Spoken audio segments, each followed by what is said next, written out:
Alors, je viens de finir de regarder avec mon copain les 5 premiers épisodes de la première saison de Ratch sur Netflix. Et ben, je dois dire que c'est une sacrée claque. On est plus que convaincu par l'histoire et par le jeu des acteurs. Alors, il faut savoir qu'en acteur, nous avons Sarah Paulson, qui est une des vedettes de la série American Horror Story. On va avoir aussi Cynthia Nixon, pour ceux qui ne la connaissent pas, qui est l'une des acolytes dans Sex and the City, qui est la rouquine, l'avocate, si je ne me trompe pas, parce que j'ai aussi regardé cette série. On a aussi, alors, j'ai toujours une part de mémoire, l'actrice qui a joué dans Basic Instinct, Sharon Stone. Et en fait, tous ces acteurs, bon, on en a bien entendu plein d'autres. Malheureusement, les autres, je me rappelle plus trop dans quoi ils ont joué. Donc voilà, donc tous ces acteurs, franchement, sont hyper convaincants. Alors, je vous mentirai pas, la série, elle est glauque. Euh, Franchement, l'histoire, voilà, c'est un peu bizarre. Mais en fait, ça se joue un petit peu comme sur votre psyché, comme un peu American Horror Story, où en fait on est fasciné par l'histoire et on veut savoir la suite, même si c'est peut-être pas nécessairement notre genre de prédilection, mais on a envie de poursuivre l'aventure. Et surtout que, bah, étant donné que le jeu des acteurs contribue grandement à l'histoire, d'ailleurs Sarah Paulson elle crève l'écran. J'ai aussi retrouvé comment dire, un style graphique à cette série, à savoir que bah, les costumes de Sarah Paulson sont de couleurs vives comparé à parfois le côté sombre comment dire, des images. Et en fait, donc là, vous avez dû voir une queue de chat passer. Donc, bon. Comparé au, comment dire, à l'univers sombre. Donc en fait, ce qui fait que on ne voit qu'elle à l'écran. Voilà. Quand il y a certaines scènes où elle est toute seule et autres, et franchement, on ne voit qu'elle. Et bah, voilà quoi. Bah, franchement, là, on est dimanche. Bon, vient de s'enquiller 5 épisodes, donc c'est un petit peu beaucoup. Donc je dois vous avouer que on va peut-être pas regarder les 3 derniers, puisque la série comporte 8 épisodes. On va continuer, je pense, peut-être demain, bah, avec un peu de chance, sauf que bah, on doit faire du carrelage, donc je sais pas si on aura le temps de regarder. Sinon, bah, ça sera le week-end prochain, quoi. Donc voilà. Sûrement bah, dimanche prochain. Donc ça va être un peu dur d'attendre. Franchement, si j'avais été tout seul, je pense que je les aurais regardés demain soir, ou enfin, j'aurais peut-être passé une courte nuit et j'aurais fini la saison. Mais bon, je ne suis pas seul, donc nous regardons à deux, et puis voilà. Bah, c'est tout ce que je voulais vous dire. Ah si, je vous ai peut-être pas dit l'histoire. En fait, l'histoire, c'est sur l'infirmière Mildred Ratch, qui apparaît dans Vol au-dessus d'un nid de coucou. On en sait plus sur elle. Vol au-dessus d'un nid de coucou est un grand classique que je vous invite à regarder. Franchement, c'était un film qui était pas mal pour son époque. Voilà. Bon, bah, sur ce, bah, je vous dis à bientôt.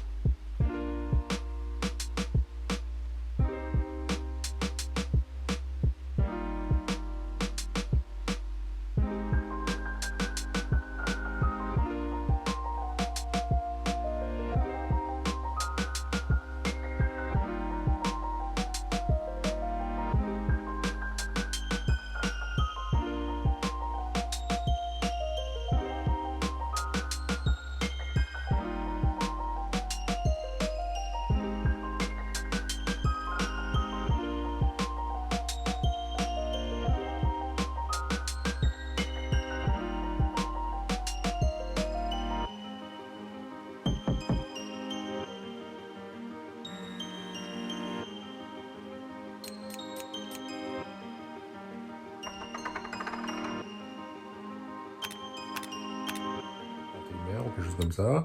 Je suis au lit, bon, j'ai un mal de tête carabiné, mais Comme je n'ai pas pu lire dans le train, vu que soit je crevais de froid, soit je crevais de chaud, c'était au choix, mais il n'y avait pas l'entre-deux, donc je n'arrivais pas à lire. Donc bah, je vais quand même commencer le challenge Cocooning automnal avec la 9e maison de Late Batnuko. Je vais essayer de lire un chapitre quand même, malgré mon mal de crâne, histoire de me dire que bah, j'ai bien commencé le jour J. Voilà, voilà. Sinon, dans les petites news, demain je suis en télétravail et après-demain aussi. Et normalement, la semaine prochaine, je suis sur site, donc sur Paris. Donc franchement, bah, je vais profiter de mes 2 jours de télétravail, c'est-à-dire ne plus me lever à 4h45, mais vers 7h, 7h30. Ça sera franchement le pied. Bon, bah sur ce, je vous dis à bientôt.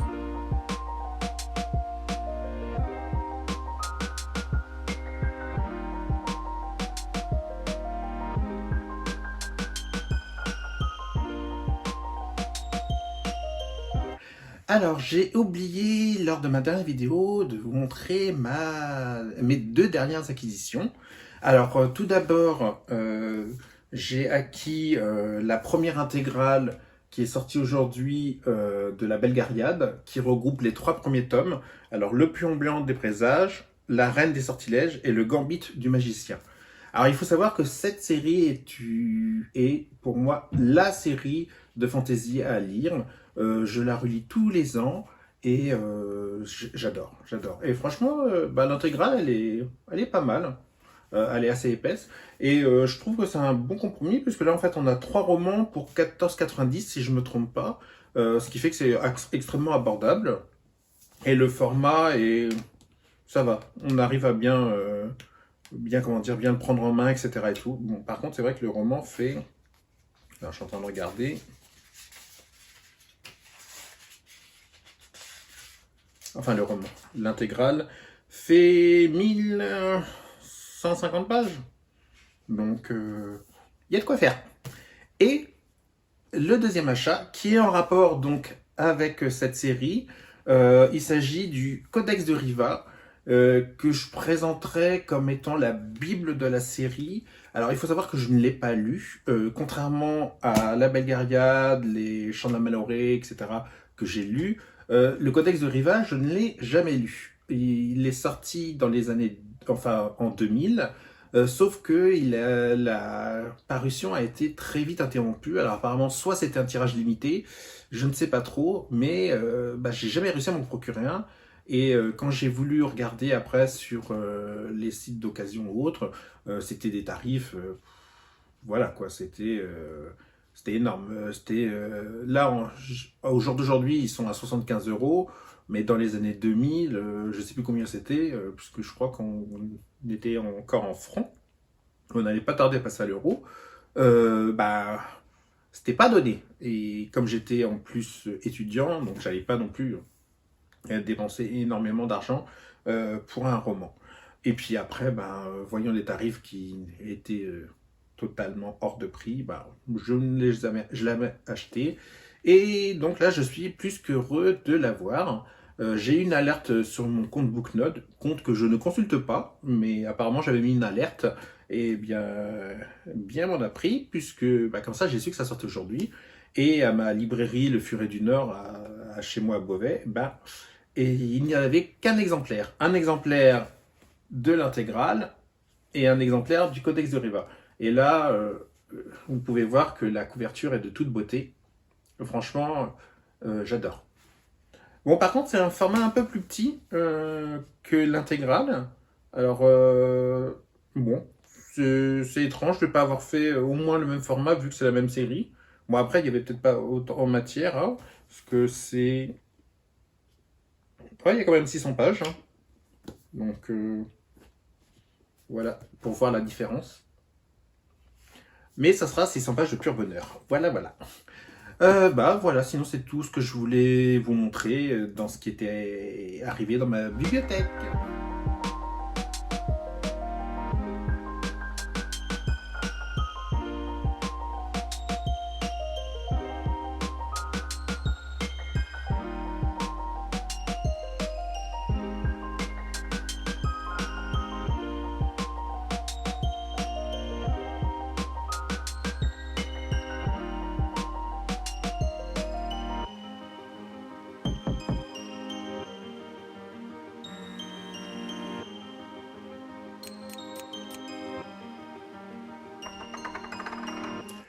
Bonjour, bonjour. Alors nous sommes vendredi 25, si je ne me trompe pas. Il est 5 heures du matin, donc je me suis encore levé tôt, je ne sais pas pourquoi. Mon corps a dit stop au niveau du sommeil, pourtant j'en ai pas assez à mon avis, mais bon, tant pis, hein. Donc tout ça pour vous faire un petit update de hier, parce que hier soir j'ai lu quand même un petit peu. Alors, je n'ai pas continué la neuvième maison parce qu'en fait, j'ai atteint, comme je vous le disais, mon palier. Donc maintenant, j'attends que le monde de taille me rejoigne pour ce palier, pour qu'on puisse attaquer le second palier. Mais par contre, j'ai lu quand même. J'ai continué en fait Le Prince Cruel. Alors normalement, je vous avais dit que je devais comment dire, le finir avant d'attaquer la neuvième maison, mais ça n'a pas été le cas parce que bah, j'ai eu mal à la tête, etc. Et tout. Enfin, j'ai eu des migraines du diable. Donc bah, j'avais un peu stoppé, mais bah, là j'ai repris et j'en suis à 66%. Et il s'avère qu'en fait, j'adore. L'auteur nous embarque dans l'histoire et comment dire, elle nous laisse supposer que ça va se dérouler selon un certain schéma. Et en fait là, on est surpris parce qu'en fait, ça se passe pas du tout comme on pensait. En fait, comme on pensait que ça allait évoluer. Et bah alors, je vous mentirai pas, ça ne, comment dire, il y a absolument aucun problème comment dire, dans la fluidité de l'histoire, parce que même si c'est une totale surprise pour nous, et ben, au final, ça coule de source. En fait, on comprend même pas pourquoi on n'y avait pas pensé. Voilà. Enfin bon, bah, tout ça pour vous dire que ma lecture, bah, j'adore. Et j'ai hâte de la terminer. Voilà. Et je pense qu'une fois que j'aurai fini mes romans du challenge Cooking Automnal, je vais m'attaquer à, comment dire, au tome 2 et au tome 3, mais sûrement en VO, parce que je dois vous avouer qu'ils n'ont pas encore annoncé la sortie du tome 2, donc on ne sait pas trop à quelle date ça va sortir. Faut dire qu'avec le Covid, etc., bah, on ne sait pas trop sur quel pied danser. Voilà. Bon, bah sur ce, je vais aller me prendre un petit café, et puis bah, je vais essayer de lire un petit peu. Voilà.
Et je remercie beaucoup au boudoir de Candy Shy et Rochelle Gay pour ce magnifique gain qui a ensoleillé mon week-end.